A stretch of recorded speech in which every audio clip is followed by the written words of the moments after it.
Hello everyone, in this video, we will see how to use Stremio on iPhone. You can now use Stremio Web on iPhone and iPad, which offers a more complete experience than the Stremio Organizer app, which is available in the App Store.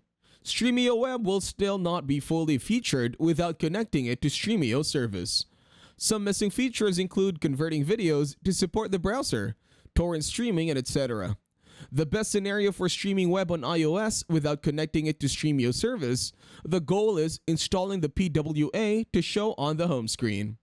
Disabling the server not connected warning, logging into Stremio web, changing the play in external player, and installing a video player.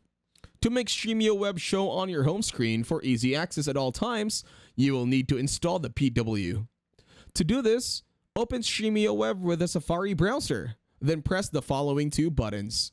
Now let us open Stremio Web from your device's home screen. You will probably notice that the streaming service is not available warning.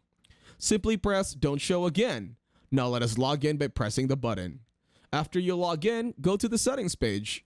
Scroll down to the Play and External Player setting. Change the value from disabled to one of the supported iOS video players, VLC and Outplayer.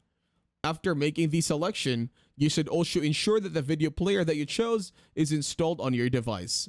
That is it. You should now be able to use Stremio Web on your iPhone or iPad device. With this method, torrent streams will still not work, but all other streams will be opened with an external video player. Stremio Web and Stremio Service are both fully open source projects and can be found on the GitHub pages. If you found this video helpful, you can thank me with a like and subscribe to the channel. See you in another video.